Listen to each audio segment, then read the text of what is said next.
This maybe episode 55 of the Mainly Golf Show. It's not Route 66. Joe Root will become the Rude.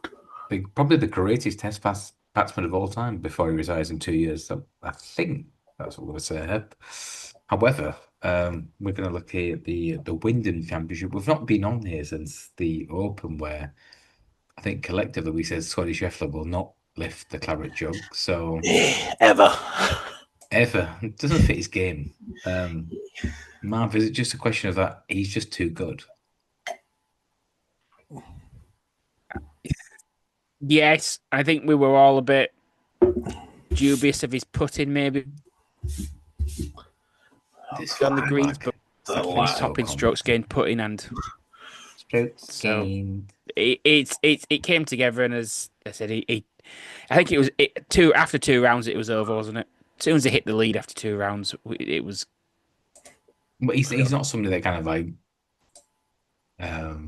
stalls in front of his head. He's not like, oh, he's not like a Archibald where like, gotta drop me right on the line. Just make. He's not a Steven Yeager. Just make sure to get right in front of the last hole to win.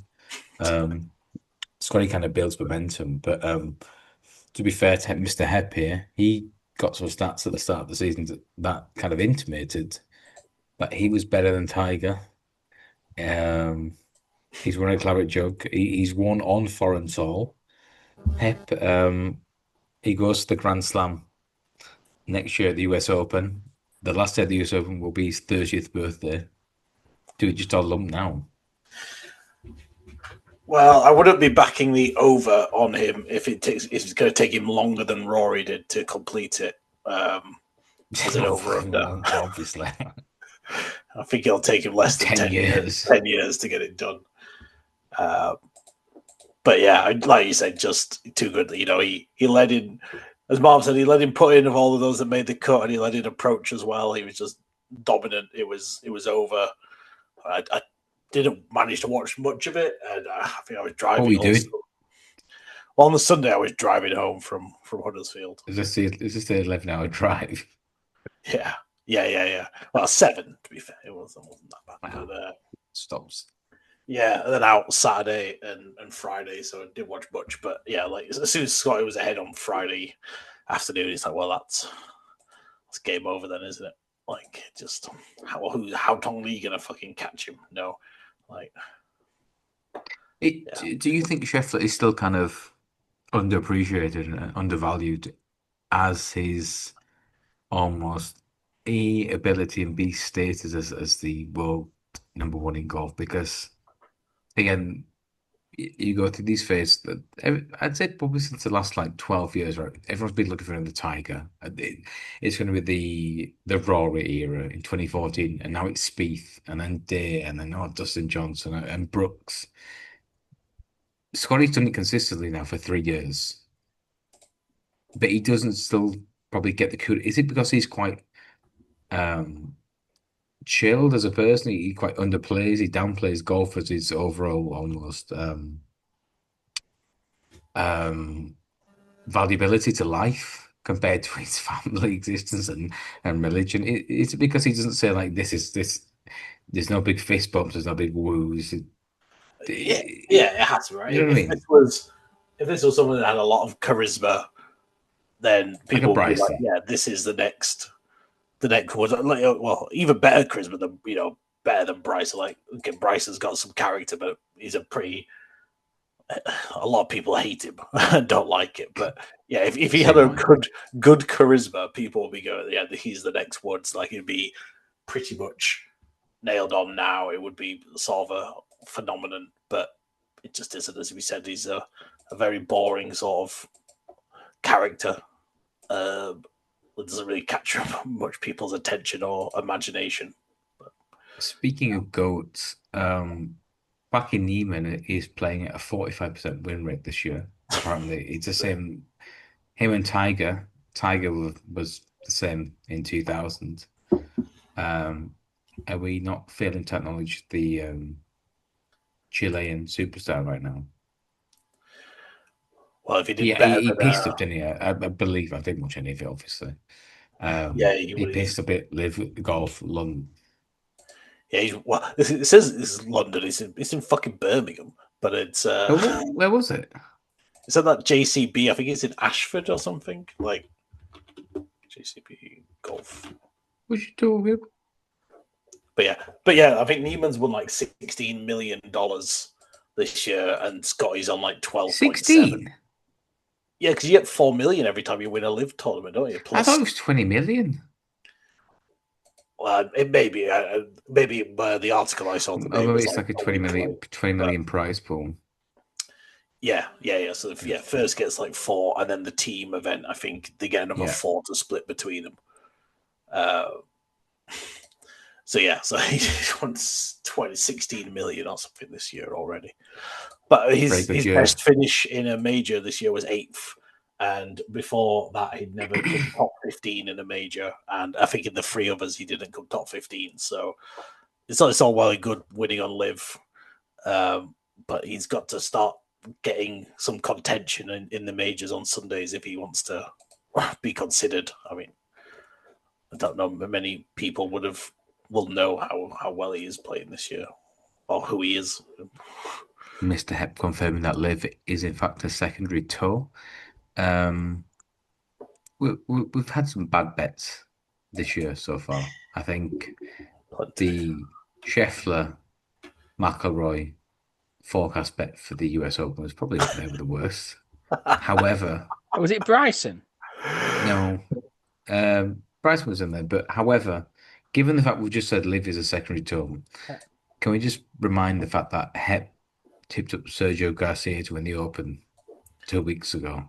Looked good on round 1. I mean, he missed the cut. He was never ever going to win the Open. Why not? Never ever going to win the Open. He finished T34. It's not that bad. Okay.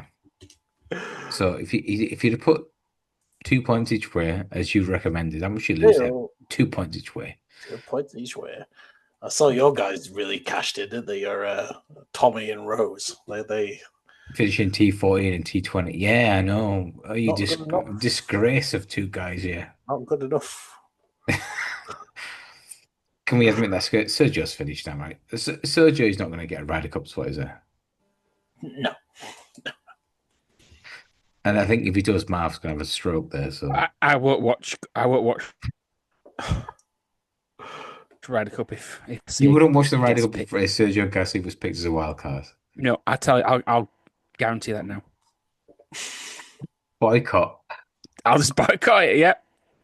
I'll be posting on X all through it. You'll mainly golf Marv, where he abuses Rory followers and Rory tracker. It was interesting. I mean, we've not really talked in depth since Hep and I went to watch Live Golf, but just so it's a weird golf tournament in terms of that nothing really matters. So it's very blurred. There's no real intensity. There's no stakes. One bad shot. We saw Thomas Beaton make a 5 from at the half 4, like 9. The 8th, the 8th. Yeah. Like a really short par 4 as well. His second shot went through the green 3 putt. So you think this is really shit. Like, what are we doing here? But there's no really big crowds to kind of go like, the big golf hush. At the same time, there's no rapturous applause. I don't think we saw a birdie the entire day. We saw Graham McDowell's wife and kids following him around like, come on, Dad, what the fuck's that? Like, I'm trying to play golf here. You shut the fuck up. Go back to Marbella. just leave me alone for the day. Let me play my golf. Pay your private school fees. And as Marv said, he turned up at Port Rush the week after going, what time are you teeing off from? There's a Graham. Not teeing off. Then why are you in golf gear? Yeah. Sorry, what? He's looking for a job. He somehow got on the Sky commentary, didn't he? Don't know what was worse. replacing Laura Davis or bringing Graham McDowell. Well, nothing's versus Laura Davis, is it? So I mean, it's impossible. Even though Should he have just does done have the that advert American Irish voiceovers as twang. well, and just like, oh, just go away. He's got to get up and down with 12 feet here for par. Like, why are you speaking American? Um, there was no Graham McDowell this week at the Wyndham. Hep, have you had a look at the field? And it's 20 to 1 the field bar the favourites. Surely you got some value for us this week. Oh, I've spent many hours scouring into the stats for Sedgefield, and I've uncovered Webb some. Simpson used to be like a staple bet here. I'm so tempted to put him up a big price.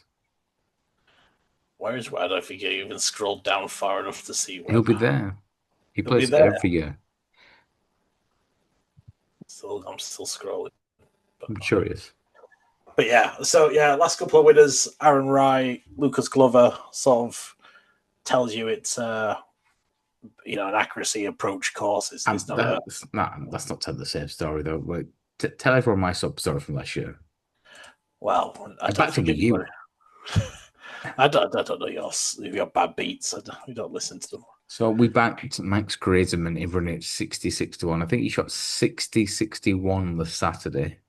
He was 4 shots clear entering the turn and made a quad bogey 8 out of nowhere at hole 10. I think that he failed to get out of a bunker. And Aaron Wright ended up winning by 2 shots in the end. How? How? And he wears 2 gloves, so can't be for him. Sorry, on to you. I don't mind Aaron Wright. But yeah, I think, Fitzy's the deserved favourite. Playing very well the last couple of months, seems to have it back, seems to be a guarantee for captain's pick on the Ryder Cup now. And then Bradley and Ben Griffin as the next two are sort of, I think, justifiable as well. Keegan Bradley's going to be my first pick of the top. I mean, playing very well over the last 3-4 months. Obviously won a few weeks ago when he beat Fleetwood at the Travellers, and at 25s for the second favourite. And the guy who's just playing very well approach this season. Keegan Bradley's going to be my first pick. Does he put up Mr. Aviators? Does he wear Aviators? Don't know. What's some of his stats? Put up Ben Griffin. No, Keegan Bradley. Oh, yeah. Eighth in total shots gained this year, 33 approach, 4th tee to green. Like, having a really solid season. I think a second favourite 25s. It's yes, I know Keegan picks himself at the Ryder Cup side. I think he does. I think he talks, and then he steps down as captain and passes it to one of the deputies. But yeah, I mean, he might only just play the singles, but I think he picks himself. I probably have more no than yes, as in picking himself. And I wouldn't rule out him.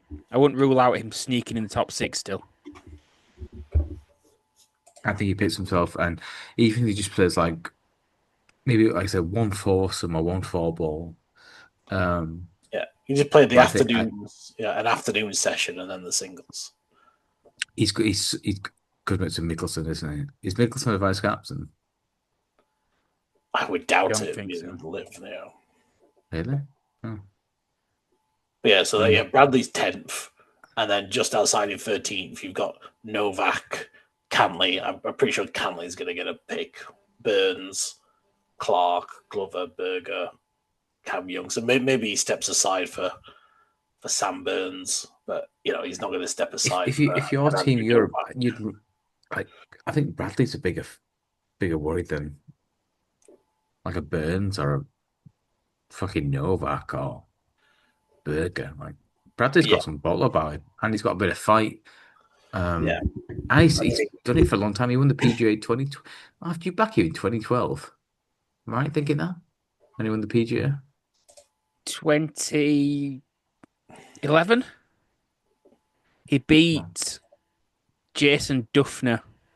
I can't remember the course. I can picture it. I think Bradley something like double bogeyed like the 15th, and then was like 3 behind. I think it was Duff, 81. yeah, Duffner went like bogey on last 3, and then I think did he go to a playoff? Always fun, so good. That's why you sacrifice those exotic fruits. Marvio tips of the week. Yeah, first pick is Matt Wallace. No, He was tied 3rd last week at the 3M. sorry. He's 11th on Europe's Ryder Cup list. He He's might be there as well. I'm sorry. Yeah, I think he's desperate to get in the Ryder Cup, and so I know he's Twig's favourite golfer. I'm sorry, but this stint out, whenever he misses anything, it's so sick. This is born, though, yeah. And just the fact that he's 60-1, 6 places, 5th the odds, or even 55, 6 places, a quarter the odds. I don't know why Hills are showing that on odds checker, but I think I'd rather take something that price than maybe go shorter or even in half somewhere else. So Matt Wallace, 2 points each way. I'll go with 55s, Hills, 6 places, a quarter the odds. Don't know why they're a quarter, but I'll take them. I just could never bring myself to cheer Matt Wallace, so I just think there's more. I'm happy with the value of the place element, to be honest. I wouldn't want to cheer. I want to see him win. That's my problem. That's why I'm sad with that. Yeah, cheer against him in the Ryder Cup, man. He's not going to get picked to the Ryder Cup. He's 11th. 11th in the rankings. Good win this week. Picks and 6 wild cards. Yeah. I think the Europe's more. Europe. I think USA is wide open for me for picks at the moment.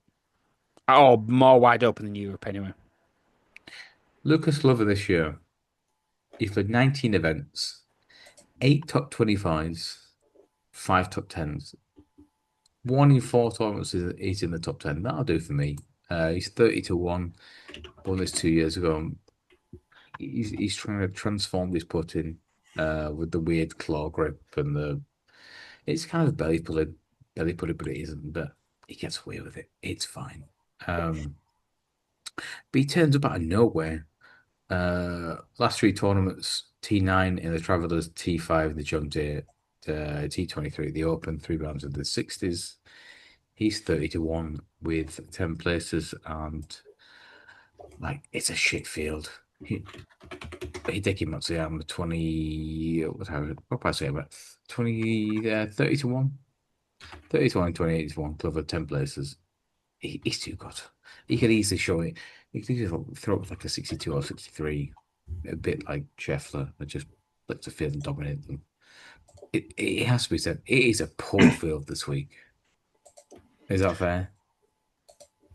Yeah, I mean, it's week before FedEx Cup, isn't it? So, but I think everyone's qualified, takes it off. They don't want to play 4 weeks in a row.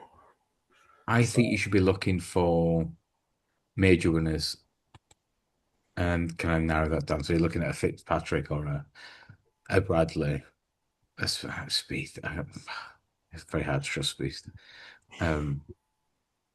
Even something like Adam Scott, 55-1. You think I could see him nicking into a place, but he's not going to win.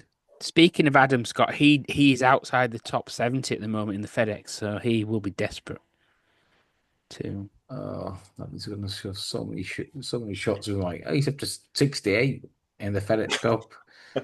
Great, nobody cares. He's going to play next week at the is it the BMW? FedEx St. Jude, I think. The week after, yeah. In Memphis, Tennessee. But yeah, the whole FedEx Cup thing, just again, I understand it. They've got to try and do something to make the whole season count towards something, and it's not just one-off events. But just no one cares. It's just yeah, and the fact that those crowds behind Tiger at East Lake in 2018, that I think they want to desperately try to recreate that. It's impossible. Like that was golf fans going, "Oh my God, Tiger's back." We thought we'd never see this again. And It's then going to be it like won one of the Masters 9 months worst later. So sort of cups in all of sport that they try and push as a major thing, and just nobody it just gets no traction. I just with anything, right, the more you try to force it or will into existence, it just doesn't happen. yeah. Well, I guess the 100, as we were ranting about off air, is another example.